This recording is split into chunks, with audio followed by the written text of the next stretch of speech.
movie reviews, and Star Trek The Original Series Season 3, Episode 21, Requiem for Methuselah is over and has been since 1969. But we're just getting started here on Ted Trek Wednesdays here on Live Long and Podcast. Let's bring in the namesake of said podcast, my dad, Ted. How are you doing, Dad? I'm doing fine, thanks. Are you ready for a Requiem for Methuselah? Could be Requiem for Methuselah, Requiem for Brahm, could be Requiem for Alexander the Great, could be Requiem for just about anybody and anybody. Yeah, it could be a Requiem for a lot of people, a 6,000-year life, perhaps. Bringing in next is esteemed panelist Jody Simpson. How you doing, Jody? Hey, Dave. How you doing? I'm Hi, well. How you doing? And next we'll bring in Adam Woodward. How are you doing, Adam? Hey guys, how you guys doing? Good. Or you picked tonight's episode. We're gonna see how you're doing. We're gonna see how you're batting with these picks. Yeah, you better be scared. Listen, I'm with you. I had to sit through all this. I fell asleep. I had to get up and watch it again. Yes. And then last we have my brother Jeff. Jeff, Requiem for Methuselah.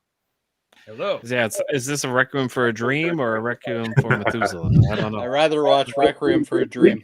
And that's a rough watch. And that is a very rough watch. Yeah. Dad, turn on your speakers a bit. You're getting a bit of Way too much echo. Yeah. Or just point them away from the mic. So, who to take off? I don't know. Or you guys can hear me. So let's talk about this episode. There's a case of Rigelian fever, and the only cure is some Ritalin. Not cowbell, apparently. No cowbell. There's the fever, and the only prescription is Ritalin. No cowbell. So they got to go to this planet, which name I don't remember, but it's supposed to be abandoned. But there they meet a man and his robot. So and then his You've given away the entire story now. Well, we got nothing to talk about. Yeah, like then they meet this guy Flint and what's her name? Where it's the lady, the blonde chick. Planet Holberg 917.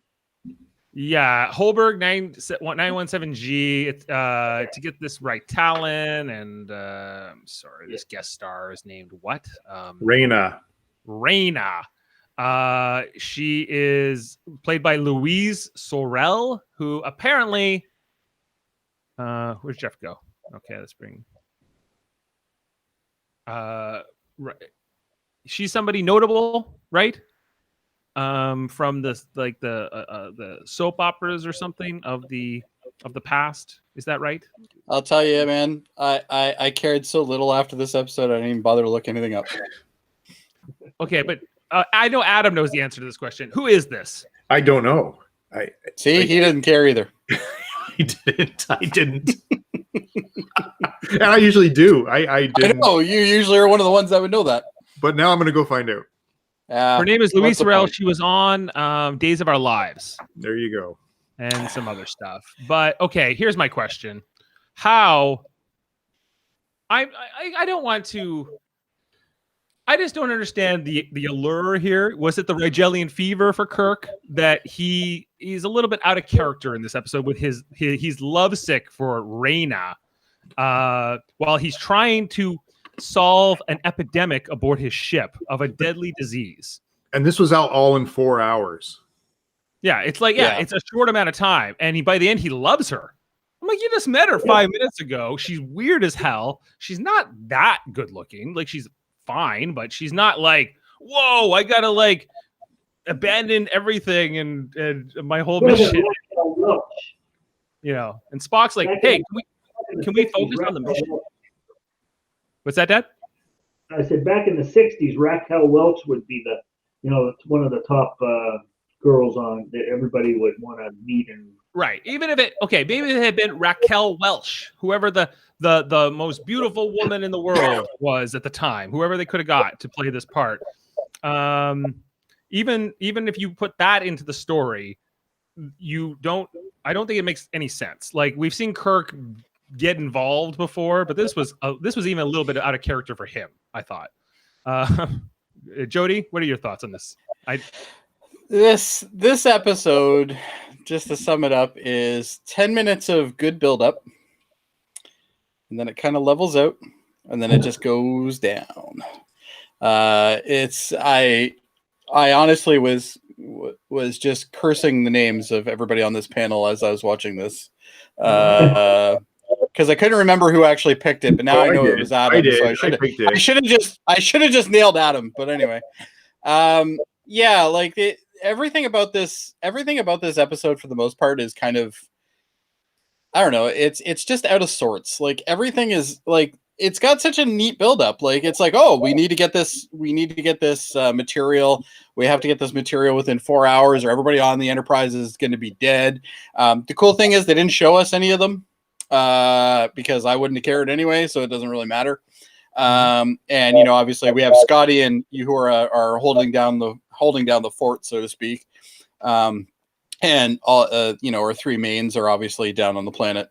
But like that. The little like kind of edginess between the two, the main guy of the planet and Kirk, the edginess between the two of them was like it was interesting to start, and then it just kind of got boring when they started agreeing with each other, and then it's like an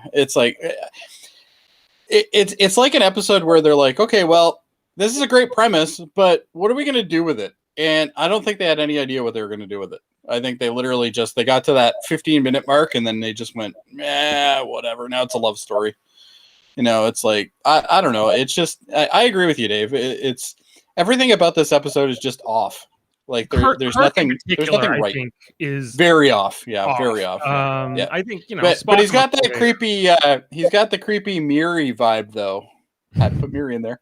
But that creepy vibe where he's really close to, he's touching her face and stuff like that. It's like, but he's a manipulator. He's a manipulator through the whole episode. He's manipulating her. The main guy, whatever the hell his name was, I didn't even care. What is it? Sorry? Flint. Okay. Flint is manipulating her as well. Everybody in this episode is manipulating somebody with the exception of maybe McCoy. But overall, I agree with you, Dave. Like it's just unsettling. Okay. Yeah. Let's talk a bit about Jeff. Jeff's coming back. Can we get Jeff back yet? Well, he's here. Here, let's bring him on camera. Jeff, let's get your opinions about Requiem for Methuselah in this episode of Star Trek. Okay, a few things. I think they worked backwards with the plot. I think they wanted to do a surprise the girl's an android, and they knew they had a character that they wanted to be really old with rich history, and then they could I think they had all that that idea, but everything else before that I think is awful. I actually disagree with Jody. I think the only good part of the episode is once they finally reveal that she was an android. Everything from then on was kind of interesting. Everything before that was awful. It's just him. It's Kirk just trying to get in, he's so awkward and creepy. He's like, "Don't be afraid," and he's kissing her, and he's like, everything. And then the way he feels too afterward, where it's like, "Oh, he used me," and he feels so violated, and it's just hilarious to me. With the way Kirk's acting there throughout the episode, none of it really makes sense, and. I don't know, I agree. It's one of the worst episodes of the original series I've seen. Yeah. Dad, do you agree with the panel tonight? Is this an episode you like, dislike, or ambivalent to? I could take this one or leave it. It was okay, but it certainly wasn't one of the better ones for sure. Not much really happens, but I think to me, yeah. They kind of left you at the end with how all of a sudden, once the girl died, he was okay for everybody to leave. All of a sudden, they kind of skipped a beat there. The part when Kirk is fighting with Flint and Spock says stop, and he's like, don't, and Kirk goes, stop, don't stop me, we're fighting for a woman. He's like, no, you're not. He's like, everything with Spock I really enjoyed in the episode, because he was like, this is a ridiculous situation, and he was just kind of like the matter-of-fact audience observer in a lot of ways. He was pounding back Saurian brandies, Jeff. Yeah, so he was good in the episode. Everyone else I thought was like he played a good piano. pretty bad.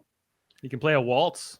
like Johannes Brahms. Yeah, that went on forever. He was playing the piano and they're dancing, and then he's trying to kiss her, and I'm just like, this is who wrote this? And who thought this was a good idea for this to go on this long? Jerome Bixby. This character Flint. He's the most interesting thing in the episode to me. Yeah, he is definitely interesting. Like the whole concept of him is fascinating. They ruined it though. Like it's like, well, I don't get why they ruined it. Well, okay, so this is a guy. He's a human being who was born 6,000 years ago in like 3,400 BC, and somehow through some kind of random chance, he is immortal. But he's a one of a kind. He's unique. And he's been all these people. We find out he's been Leonardo da Vinci. He's been Johannes Brahms. He's been Alexander the Great. He's been Methuselah. He's been Moses. He was like every basically like historical name you would recognize. And then he said a bunch more. Except Jesus. He got killed. So he couldn't have been Jesus. Right. So I guess he actually could have been Jesus because he doesn't die. So he could have been nailed to the cross and resurrected 3 days later, been good to go. So maybe he was Jesus. What I can't figure out though is when they landed on the planet, they looked like they landed in a field with a red sky and like rocks and all that kind of stuff. But somehow when they got to his headquarters, the skyline of the city looked like something from Rome. Yeah, Game of Thrones. It looks like this is the CG thing though. Like this is the remastered. I'd have to look up how it looked in the 60s when they first did this, but I'd like to see that. Can you get a side by view? I can probably find it. Give me a minute though. What's the castle called in Game of Thrones that's up on the Eyrie or whatever? Or? The Eyrie. That's like the Eyrie. Yeah, it kind of looks like that. It's a little bit like that. Like his technology too, that he's able to not only mask his life signs, but all of his incredible technology on this planet. The Enterprise had no idea any of this was here when they first showed up. They just knew that this medicine was here, and that's all. So about that, right? Yeah. So they beam down to the planet, and it's so funny because they bring up the tricorder and they find the deposit of whatever they need 4 kilometers away. Right. And so that was already the time and then they have the time limit. They have 4 hours, but they're prepared to walk 4 freaking kilometers to get this stuff. Yeah. Like, they have transporters. Beam up, go over there or whatever. It doesn't make any sense. And then I don't like Star Trek when they do things like this. Like it just make it work. And then that flying robot thing comes and started blasting them. And then you have... you mean the M4? Is that what it's right. called? Right. Thank you. Very bad aim because it missed them twice. And then you have Flint showing up, right? And Flint basically says to them, I'm not going to give you what you need. Go away. I am all powerful, and phasers don't work, etc. So Kirk calls the ship and say, okay, set your phasers on us. We're done. Then he relents, and then he's all nice. Like he just That's where the episode went down. Yeah, isn't this episode just like the perfect example of an episode on a budget? And like literally, like they even used the model that they used to shoot the show. They're like, let's bring that in for a scene. Well, I'm almost positive that this is the episode. This is the episode, the last episode they shot before they found out that the show wasn't going to be renewed. So maybe there was some tension there. Maybe that's why we're not getting, stellar acting or or writing for that matter. There's not a lot of special effects either. I mean, everything here is just in one room, basically. But you guys don't like Way to Eden, right? I mean, I didn't see that episode with you guys, but was that the hippie episode? Yes. Yes. Yeah, that followed this one. Right. Yeah. So that's when they knew. That's when they decided to crack out all the drugs in the offices and just go to town. So you're telling me in back-to-back episodes, we have Spock playing the piano and then he's playing like the harpsichord or whatever. Yeah. Yes. Leonard Nimoy sounds like a budget thing to me. Leonard Nimoy must have thought when he was playing that harp, the next episode, he must have thought, "Oh God, thank God." He's like, "We'll do movies later. This is fine." Like I really try to find something redeeming in every episode, and this just. The only redeeming thing I have is the original premise of this episode, which I think is good. I like that 4-hour timetable thing. But then it turned into the exact same thing that half the fucking episodes of Star Trek are, which is there's always somebody who isn't who they were. There's always a woman who isn't who they were. And at the end of it, he's upset, but he's going to move on. Well, yeah. He takes it like a bitch. I mean, really, at the end of the episode. Yeah. I mean, and Spock is like kind of looking at him like, dude, she wasn't like, real. Get over it. Yeah, like, it wasn't real. You just met her. Robot. She was weird as hell, you know, and I had more in common with her than you. It's just like, to me, the whole interesting thing is Flint and his life and everything he did. And everything, but the writer of this episode, and I guess everybody else, thought that the idea of an artificial woman, an android woman that's not a machine, though. She was like flesh and blood, I got the impression. She was like more like a Battlestar Galactica kind of a robot. If you will. Like a Cylon, yeah. She was Terminator. Yeah, right? Like, and that was more what they thought audiences would respond to, I guess, more so than this idea of Flint, which they still threw in the episode, but it's more of an afterthought. I think they had originally had the idea of Flint, and then I think they were like, well, Kirk's like, well, we have to give Kirk the majority of the lines in the episode. Like that's what always happens. But we're in the third season at this point, and we've already seen this exact same setup over and over and over again. Like this isn't new. Like having some old Greek character or a character who was this, that, and whatever. Apparently everybody in like the 14th and 15th century Earth managed to travel. I don't get it. Like to me, like that's I would like to mention though that this episode did air on February 14th, 1969. It was Valentine's Day, and maybe they felt like they needed. I don't know if that was planned when they shot all, but it's possible that Kirk's lovesickness is a tie. It is a little overdone for Valentine's Day, maybe. Maybe like Jeff might be able to uncover that when he gets to the fun facts. But maybe double F with Jeff. Right. But I have a question. So he claims to be Da Vinci, and they make a big point of Da Vinci. Is this the guy that's palling around with Janeway in the holodeck? Well, good question, Jeff, because yes. And so John Rhys Davies played a holographic representation of Leonardo da Vinci in Star Trek Voyager. Now, this would be presumably the same person as Flint, but does history know that? I'm not clear if Flint's story, history... Flint's full of shit. That's the end of the discussion. You say... He's full of shit. I think it's supposed to be, he's like a Q. It's presented as is, but I just don't understand. Because they say he's gonna die after this because he's only Earth's fields kept him alive or something. And what a bunch of bullshit that was.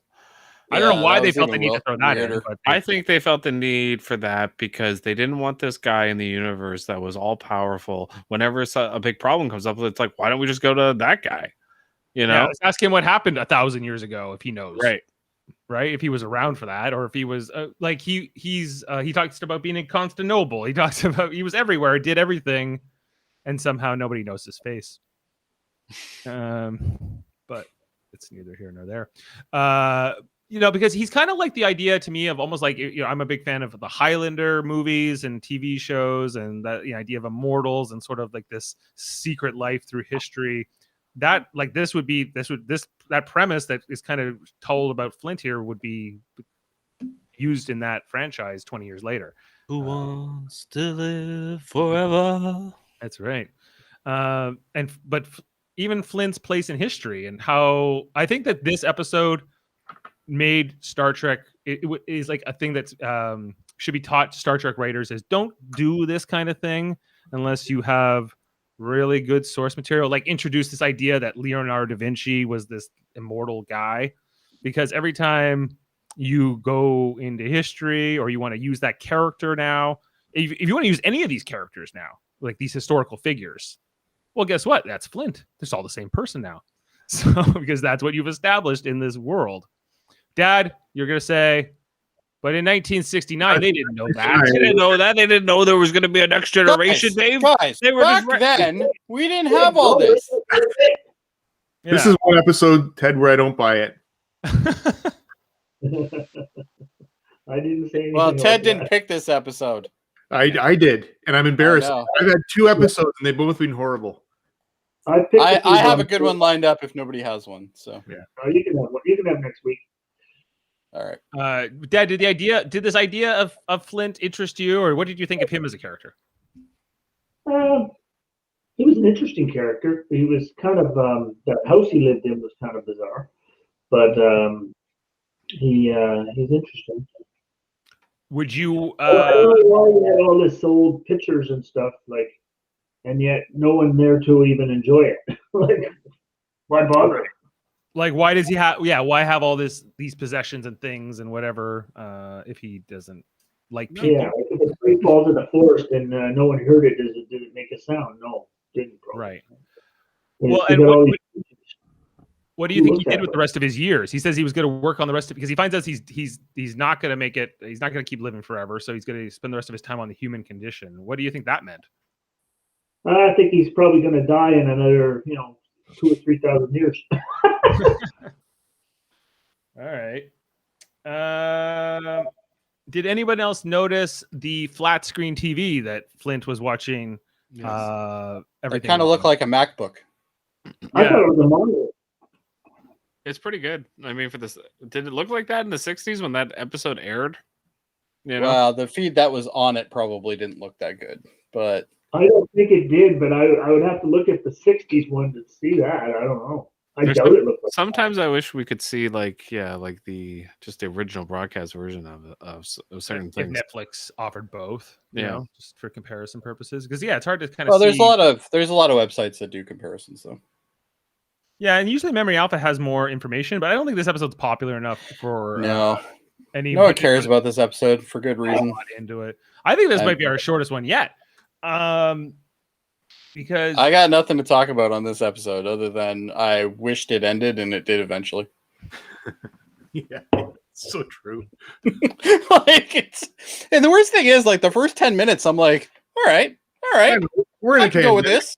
They're in a pandemic. We can go somewhere with this. Yeah, but no. you know what? This is kind of neat. And then I'm thinking to myself, oh, there's going to be a lot of things that we could talk about, comparisons to now versus, then. And, we're in a pandemic. They're having a problem with this fever thing. You could do some of their, and then that just kind of went to shit. All of a sudden, that didn't matter. right, like I got. Let's brush our hand across some strange woman's face a couple times. And don't you think McCoy would have been more urgent? Like, I got to save the crew. Help me here, guys. Yeah, like even McCoy's off on this one. Like normally he's like, Jim, stop fucking around. We need to get this shit done, And this one he's just like, oh, she's kind of nice looking. Okay, Give me some more brandy. He's got that big dumb grin on his face. Yeah. Like, oh, Yeah. Did Let's they get say shit-faced. at the top though that like some people had already died of this disease on the yeah, ship? 4 people. 4 people in there. 4 people already died. Yeah. 4 people were dead. Okay, so And- he's down the planet. And correct me if I'm wrong, but it's right at the beginning. They said something like, oh, we need it within 2 hours or something to, stop other people from dying. And then later on, it turned into 4 hours. And it was Or did the I whole hear this crew. wrong? I think you needed 2 hours to synthesize it, and then they had 4 hours total, I guess. That's right. Okay. But Yeah. they needed a 4-kilometer walk in there too, by the way. Just Yeah, which is not Well, short. They could sprint. Okay, but Quick, while the it would take about an hour. crew are dead, they're supposed to be on this mission. I just want to point out that yes, like I know that there's some waiting involved, but they're okay. First question: when you're at somebody's mansion and there's like booze there, right? Is it customary just to help yourself to it, or he did say help yourself. Yeah, he did Okay, tell them he that. did. Because I was like, oh, this seems a little presumptuous. But they're drinking the 100-year-old Sorian brandy. They're playing pool. They are doing waltzes and dances and whatever. And This is what I'm saying, Dave. There's no urgency to get to the point. Get to the The urgency part went out the window when the girl showed up. The whole pandemic part of the episode does not even need to be in the episode. right. All they needed to do was go to that planet for another reason and then stumble upon this guy. So that whole part is stupid, really unnecessary. Maybe they felt like they needed to give McCoy something to do, and that's why they wrote that, but it's a sloppy written episode in a lot of ways. I mean, it really is. Mm-hmm. And I think the thing where I was just completely taken out of it, like, and Spock does help with this, but is the fist fight between Kirk and Flint at the end. It was hilarious. Flint can pull the call it that? Enterprise out of orbit and turn it into a miniature thing. He is a man of immense talent and intelligence, and he's a Renaissance man, and he can do anything, right? But he is one of the worst fighters. Yeah, I've but ever Dave seen. Kirk can put a headlock on somebody with some of the best of them. Yeah, Kirk is the only guy in Starfleet that can actually put a headlock, a god in a headlock. I love how Spock and McCoy just watch too. Like they don't try to help Kirk. Yeah, like they're both just kind of standing like, oh, this is interesting that they're getting thrown around back and forth. Not a single thing done. Yeah, it's like the prototypical example of literally nobody caring about this episode. Maybe other than Shatner because he had so much. I could literally throw random words at a fucking wall and come up with a better story than this. Like it's terrible. I agree with Jeff. This is terrible episode when it comes to writing and everything about it. Like with the exception of, I liked the beginning. I thought if they went with that premise the whole time, it would have been all right. I think there's like but all of a sudden we got the stupid love, creepy love fest thing going on again. I think there's a good 30 seconds of solid screen time of just Kirk kissing the girl. Oh, easily. Yeah. That's a lot of time. And that weird fondling that he's doing while they're dancing. It's like, yeah. Even let me brush you randomly for fun. It was like he was petting a dog or something. But when he kissed her, he took her like a little bit too dramatically, Yeah. And the whole thing that he needed to show her emotion or whatever. And the whole he was observing them. Flint was observing them, and Kirk was this guy that showed her emotion, and that's what he was trying to do. Really, it took you this long to figure out hey, maybe put her around people, and she'll start to create an emotion, right? I don't know. It's just I have a better episode picked. If you want to get us into the fun facts, and maybe we'll have a little bit more conversation. Double F with Jeff. Oh yeah, I have to change it. What is it? What is it now? It's Double F with Jeff. Double F with Jeff. Double F with Jeff. Okay. All right. Welcome to Double F with Jeff. Another great edition of the Double F for you. One of many Star Trek productions resembling William Shakespeare's The Tempest, or Irving Bloch's Forbidden Planet, which was a movie made in 1956. I've never seen The Tempest. Neither have I. I'm guessing that's about... The Tempest is a play, guys. Yeah. I know that, but I've never seen it. Oh, okay. By the end of season 3 of the Star Trek, how many crew members died? Was it still at 430? No, the third season, I think, had the most casualties. I have no idea. Sorry, I was just reading the comment, but I guess that's out of context for anybody that's viewing this right now because they can't see it. Yeah. Oh, there we go. It's Captain RGD again. By the end of season 3, how many crew members died? Is it still 430? I didn't know it was 430. I didn't know that. Well, what's the crew complement? 430. That's the crew complement. But yeah, so that's what they started with. Yeah, but I wonder what the actual you know what? We're going to get back to that question. I'm going to look it up while we're doing our double F here. Yeah, that's probably on memory. If you look up a death count for Star Trek, the original series, I'm sure you could find. Yeah, I'm looking it up now. You just take care of your FF there. Okay, double F with Jeff. Back to double F with Jeff. Another fun fact coming at you. The Johannes Brahms paraphrase that Spock plays was written especially for this episode by Ivan Ditmers. Yeah, do you think that Johannes Brahms was related to Brahms? I knew you were going to bring that up. Maybe it's a possibility. Well, do you think that Flint had children? I don't know. He never said it, and he talked didn't about say one way or the other. Right, but did any of the people he said have children? Probably. Yeah, and I'm Did guessing Leonardo da Vinci have kids? I'm guessing Alexander the Great had kids. Oh, definitely. Yeah. All right. So again, bad writing. You can't make somebody, 50 different people throughout history and expect to get away with that. Okay. Flint's view screen appears to be a fairly close predictor of the modern flat panel TV that would become a commonplace household device decades later, except in 4:3 rather than widescreen format. Oh, they were close though. Okay, I do have the count now. Okay, If anybody is interested, what's the death throughout the 3 seasons, total amount of deaths was 55 crew members. 55. Okay. So And that means the crew would be at 375 and change. But they would 375. reload when they But go they to get new Starbase. people. They go to Yeah. Starbase. Well, yeah, realistically, yeah. They reload up. Anyway, 55 is your answer, they bring in more. Captain. With Sorry? the same guy?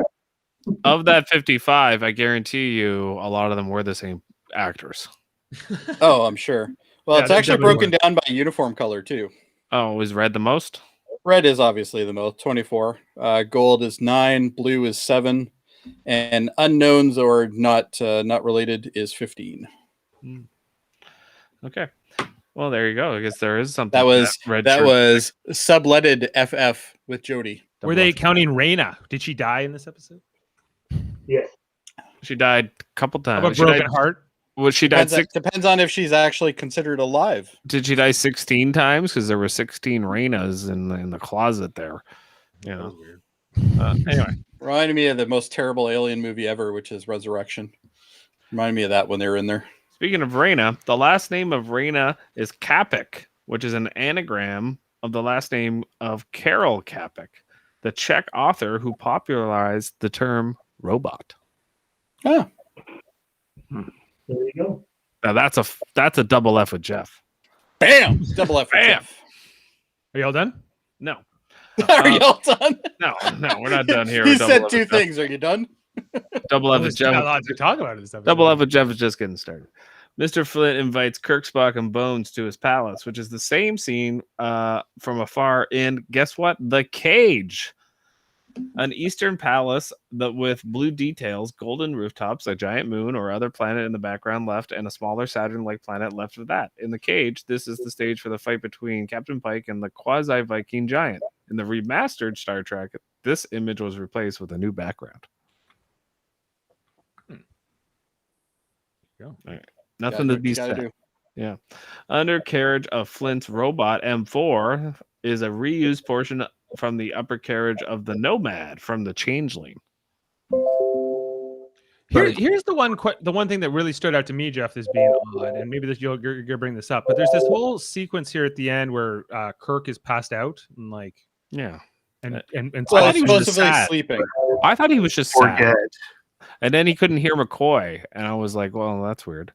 but he does a mind meld to him here, doesn't he? Forget. Tell him Yeah. to forget. Right, just like in Wrath of Khan, he'll tell McCoy, remember. Yeah. He should forget this whole episode. Yeah. Can you tell us all one of those mind nodes? Yeah, that's probably the best metaphor for the whole episode. You're right, Adam. This is the only time in the original series in which the star date is given with 2 decimal places instead of the usual 1. Point. That should have been our first indication right there. It sucks. Yeah, Double- like the double writer digits? didn't Oh, even know. shit. The writer didn't even know to not add 2. You know, he was like, I don't know, 0.2, 0.5. I don't. Okay. In the preview trailer, the view of Kirk's face saying "My crew" is unobstructed. The shrunken ship had not been spliced in yet. Okay, yeah, just that whole scene where he's looking through the view screen and he's looking at the little ship, like Right. that was Very much Okay. like Q. Like Q did in an episode. I think it's. I have the fun fact. Flint is Q. Confirmed. Okay, here it is. Captain Kirk peers into the bridge of the Enterprise through the view screen. Star Trek Voyager Death Wish has a similar moment where Q does the same thing when Quinn shrinks the USS Voyager to the size of a Christmas ornament. it was an attempt to sell more Christmas ornaments through Hallmark. You have that Christmas ornament, don't you, Dave? Of the Enterprise? Yeah. Yeah, I have that. Yeah. Okay, so back to Double F with Jeff. Okay, in the 3rd season blooper reel, there is a shot of the M4 on its dolly mount being wheeled toward William Shatner by its operator. There is also a clip of Leonard Nimoy rocking his head sarcastically while fill-in elevator music plays for the scene where Spock plays Johannes Brahms' waltz for Kirk and Reyna. Ivan Dittmer's performance was dubbed in later. Okay, question about this M4. Is this like, did this really take you out of the episode? It like floating around on the string it's clearly on, or whatever it is, No. or is this like you thought, this is pretty good for the time? It's good for the time. Isn't that funny that Spock just sat there that whole time and he was pretending to play the piano? Like he was like, like that's all he was doing. He's an actor. Wasn't Spock playing the piano? No, it was all dubbed in later. Oh, So he fooled Dad. So I guess it worked. Good acting. Good acting. He should have got an Emmy. Jerome Bixby revisited the Immortal Man theme in a novel / play filmed as The Man from Earth. Hey, Jerome Bixby's written quite a few episodes, right? Like he wrote Day of the Dove. How you define writing? He likes wrote Mirror. Yeah. He wrote By Any Other Name. Like these are good episodes. This is. And then he wrote this. And then he wrote this. This episode includes the I'm newest. guessing the check bounced. That's probably what happened. This episode includes the newest footage of the Enterprise seen since Mirror, utilizing the 3-foot model built to demonstrate the Enterprise shape in 1964. Now, yeah, I was like, what happened to this thing? I wonder if it's still around. Somebody has that for sure. Someone's got that for sure. Probably in the Smithsonian or something. Maybe. That's the original one they shot like the stuff with? I would imagine so. Because why would they make a new model? They would just use the model they use. But I thought the model they filmed for the stuff was even bigger than this. It might be. Maybe that was. I don't know if they're going to make a new model in your third production year when you're not sure if you're going to have a fourth. Well, I don't know if you'd spend that money. I guess not. But this is a lot smaller than the one I know, because the original one they built was like not the size of a car, but no, it was like something like it was like 5 feet long or something, or 4 feet long. I have a picture of it somewhere. No. Okay, so Flint and Reyna are very similar to Rohan and Kalinda from By Any Other Name. Rohan, also written by Jerome Bixby. Yeah, that's one of his better episodes, I think. So yeah, he was running out of couldn't be worse stories, I guess. Some of the Adam's like got indigestion because of this episode. What was the name of that episode? Of what episode? It was called By Any Other Name. By Any Other Name, yeah. Have we done that one here? I don't think so. Oh, not sure. Some of the furnishings in Flint's castle are recognizably recycled from previous episodes. Spock sits in the ornate chair used by Korab and Sylvia in Catspaw. In the outer room of Flint's laboratory, just in front of the vertical grill, is Liviana Charvanek, her communications box from the Enterprise incident. In the same room, the back walls are lined with the consoles from Elba 2 control room from Whom Gods Destroy. So they're picking things from all over the place. Yeah, that's making things work on a budget. Yeah, Max Evans auditions for a role in a fictional episode of Enterprise, directed by Jonathan Frakes, in which the Enterprise crew have contracted Rigelian fever, and Dr. Phlox must obtain Rytalian to cure them. Ritalin. Not to be confused with Ritalin. Right. Ritalin. It does. You could pronounce that as Ritalin. Okay. Flint's view screen appears to be the Beta 3 lighting panel used in The Return of the Archons. It is also similar to the one seen in Where No Man Has Gone Before, which we watched last week. Okay, so the close-up of the sheet music of the totally unknown waltz of Brahms, as declared by Spock, is actually a handwritten copy of a very famous Brahms waltz number 1 in B major of the 16 waltzes. This sheet music does not replicate what is heard. The original waltz that is played by Spock, which was written for the episode. Somebody actually looked at that and said that's not what Spock's playing. Yeah, of course.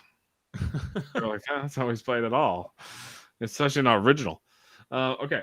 After Route 66, Build Your Horses with Their Backs to the Sea, which came out in 1963, this was the second time that Louise Sorel played William Shatner's love interest.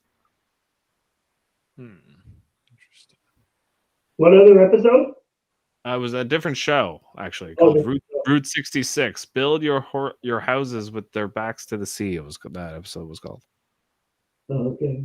This story's MacGuffin is a plaque medicine called Ritalin, accent on the second syllable. In real life, Ritalin, accent on the first syllable, is a commercial name for the psychiatric drug methylphenidate, used to treat attention deficit hyperactivity disorder. It is unknown whether the naming was a deliberate allusion. I say it was. They named Ritalin after this. They named Ritalin after Ritalin, or Ritalin after Ritalin. But Ritalin didn't exist before 1969, did it? No, I guess that name probably didn't exist. Maybe the drug did. Mm-hmm. Okay. Actor James Daly, who played Mr. Flint, is the father of Cagney and Lacey's actress Tyne Daly. Oh, okay. That was a 70s show. And now we're going to go into a few more fun facts here. Okay. Flint was born in Akharin in Mesopotamia in 3834 BC. Okay, I got a question about Mr. Flint here. If he's born in 3400 BC, no, 3834. 3800, even worse. Okay, my understanding is that human beings used to be smaller, right? And we've gotten bigger as the centuries and thousands of years have gone on. Right, he should be like 4 feet tall.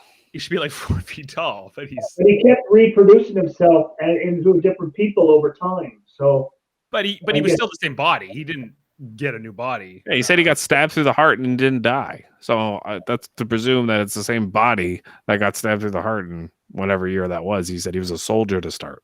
He was a nobody. That's what he said in Mesopotamia, and then he didn't die, and then he was immortal, much like Duncan MacLeod in Highlander.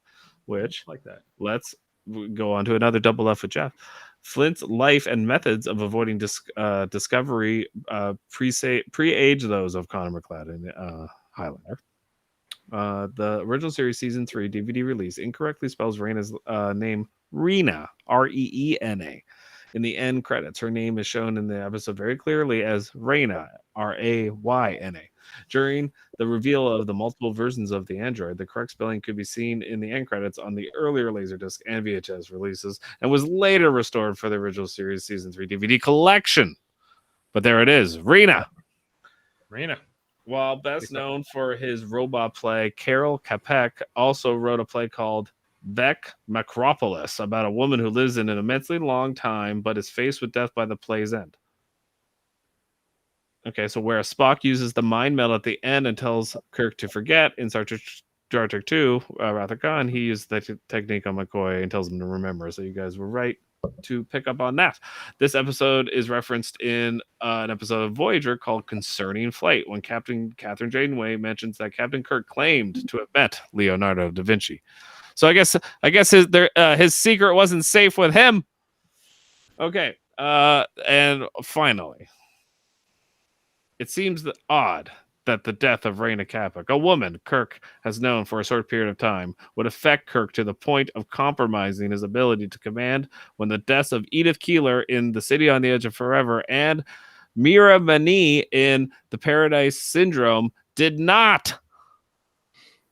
No, like he knew her for the better part of an afternoon. He seemed to have nothing in common with her, and he had no chemistry. Yeah, but he's just a lonely man, Dave.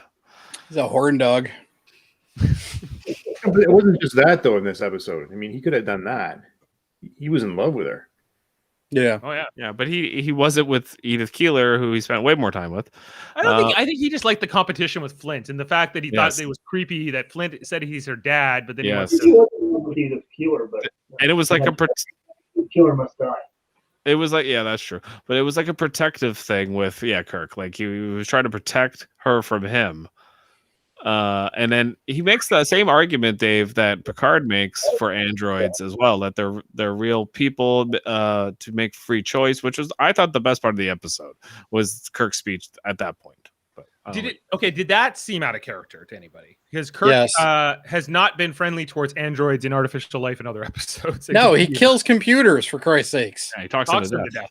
Yeah, he talked to this one to death too. I mean, really, he loved this one. He didn't mean for her to die, but he does kind of talk her to death.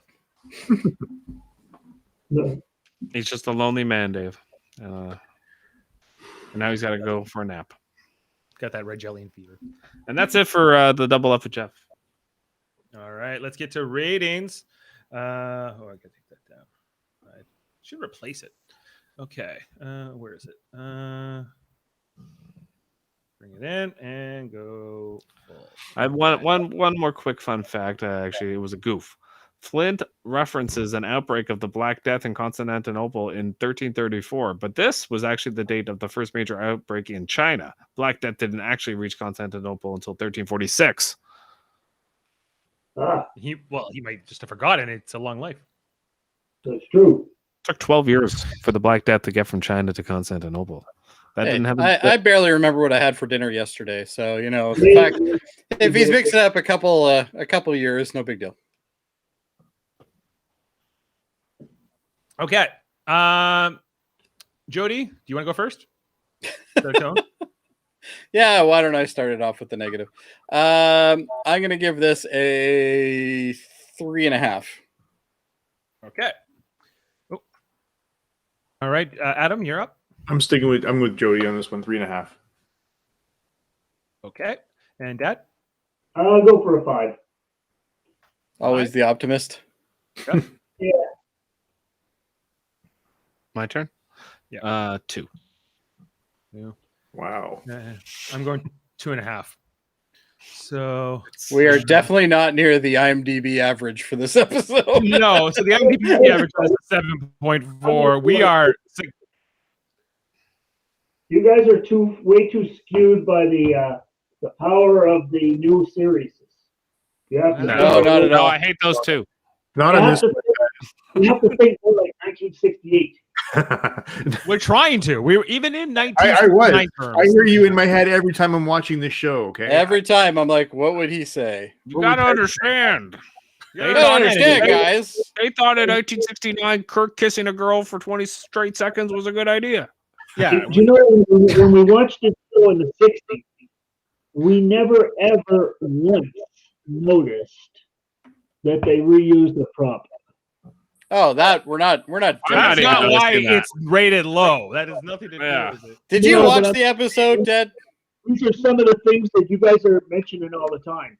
Is the budgets and stuff, and they reuse the prop. Well, We didn't it's care. part of when the we- history. We didn't care.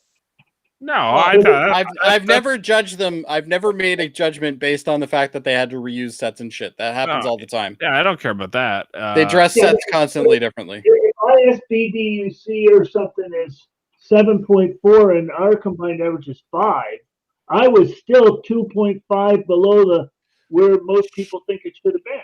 Well, but Look most people look went at, out of their way to rate this. Must like it. okay, look above my scores on certain other episodes. I have given the episodes I liked high scores. Yeah, like look at our averages, Dad. You can see that Jody is a little bit lower than us all, but the rest I'm of us very are, skeptical. we're all pretty much in the same ballpark. I bet you if you did an analysis, I'd be the closest to the IDMB. Well, you are definitely the highest. Like you have the 7.7, and that is the 7.7. Yeah, you're right. The IMDb, you guys can see that. Of IMDb to my scores, and then look at it to all of yours, and just give us a report on that next week, Dave. Yeah, IMDb is 7.7. Yours is We 7.7. can see it right now. Yeah, you're right on average with IMDb. Jody is the biggest hater. Yeah, I am the biggest hater right now. Yeah. But he's not that far below us. It's So you should be close to IMDb. No, I shouldn't. I'm not IMDb. Because, Dad, you got to remember the people that go on and I don't go with the crowd, man. I go with what I feel. if you go to IMDb and take the time to rate an episode like this, you're gonna give it a good. You score. love the episode. It's Yeah, that simple. you know. Yeah. So like, Right. Like it doesn't have a lot of votes this episode either. So okay, so Dad, I'm sorry if it's not as high as you'd like it to be, but would you like maybe to pick another episode, or does somebody else have an episode that we can watch now? I have two lined up, but I don't know if we've done the one or not. So the Okay, first one I wanted to do was Galileo 7, but I think we might have already done it. We can do that one. Did we do No. that one already? No, we haven't done Galileo 7. Okay, well, I'd rather do that one then. Does anyone else have anything else that So my two picks were either Galileo 7 or Private Little War. But we've done Private Little War. Oh, did you do it? I wasn't on that episode then. What about Operation Annihilate? Yeah, I think we did that one. Did we do that one? Did we do Operation Annihilate? No, I thought we did. Oh, I want to do We haven't Galileo done that 7. either yet. So Galileo 7's an awesome episode. I like Galileo it. 7 scared me as a kid. I want to watch this one again. Yes, let's do this. we're doing the Galileo 7. Yeah. And then we'll do Jeff's the week after. Okay. We're gonna start like crossing them off the list pretty soon. Well, what you need to do is in that little sheet that you have there, put the ones that we've already picked. So that way, Jeff, next week when we say, "Hey, Jeff, which one do you want?"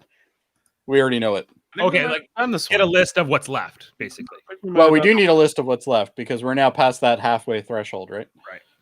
So we're going to eventually start picking episodes that are constantly ones that we've already done way back when. Right. Yeah, I know. Yeah, like we've watched them all in order, and eventually I'm going to do some kind of like season 1 versus season 2. And Adam, there's a number of like Adam has the most episodes that aren't like filled in. Because you give me the list, Dave. I'm going to go back and watch them, and I'll rate them. Okay. Yeah, here I keep saying I was going to do that, and then Yeah. I'm just going to send you an email or start at least one. Right now. All right. Yeah, send me it too because there might be an episode or two that I missed as well. Yeah. This is a pretty cool episode, Jody. This one. Galileo I 7. like that episode. I remember it fondly. I'll send you guys the sheet. I could just send you guys the sheet. Yeah. So Which is season 1, episode 18, I think. Yes, Is So Galileo's. We'll be doing the Galileo 7 next. Yeah, it's a very Spock centric episode too, which I like. Right. It's kind of like Spock in command for the first time. Yeah. Well, kind of, yeah. Kind of like it's an early version of that, right? Yeah. Okay. Sorry. All right. So we're gonna wrap it up for tonight. Thanks to Dad and Jody and Adam and Jeff for being on the podcast. Just to plug. Oh, what am I doing? Just to plug a few things that we have coming up this week or on every week. On Tuesdays, we do D Space Nine rewatches. Jeff, we're coming up to the end of season 2 here. We just did the last boring Bajoran episode last night. So not the last. Which not the last. there's a lot of boring more to come. Bajoran episodes in the entire series. So we got through it, and there's more. Which one did you do last night? The collaborator, the one where Vedic Oh, Ryle that one's terrible. really just I know. sucked. Vedic That's, Ryle versus Vedic Win. 24th episode, right? Of Yeah, second season? it was a rough episode. I mean, It's it was, brutal. we Yeah. wanted to talk about anything but the episode. So, But anyway, we're going into season 3. The Dominion arc is about to start, and what a time to be on D Space. That's when DS9 gets awesome. Yeah, the Defiant's coming very soon. On Wednesdays here we do original series. Thursdays we're doing Star Trek Discovery, Star Trek Lower Decks, and Star Trek Picard. So if you haven't watched any of those shows, all that's there. Companion podcasts for every episode, including season deep dives, things like that. Different podcasts we have there. On Saturday we're going to be doing Star Trek Radio Theater. We're doing our next episode, which is actually going to be an original series episode. Smaller cast this week. There's not a lot going even though this looks like a lot of roles, there's actually not. So we're gonna be doing Mirror as we continue our Mirror Universe theme, and this is our stop on the original series. So check that out Saturday night. Hey Adam, how was your first time last Saturday? I loved it. It was a lot of fun. Yeah, good. Yeah, I haven't listened to the episode yet, so It's our shortest one. It's like only 45 minutes. So if you haven't heard, why was it in 2 parts? If you don't mind me asking. Oh, because there was a problem with the stream. So basically, the stream technical stopped glitch. working in the middle of the broadcast. I didn't notice it, so we had to do the second half of it again. So Oh shit!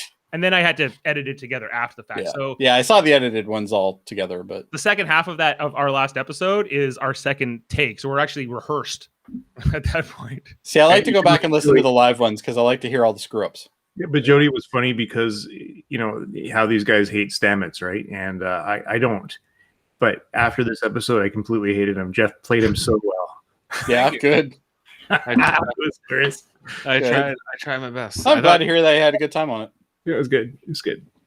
Yeah, All it right. was right. When I found out you're going to be on it, I'm like, yeah, I don't know if that's going to be a good suit, but well, I guess we'll find out.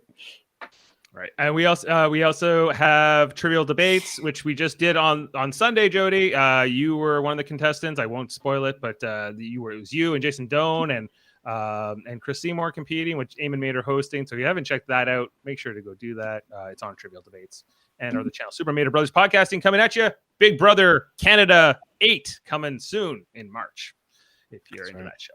Okay. Want to thank everyone. Thanks, Dad. Thanks, everyone, again. And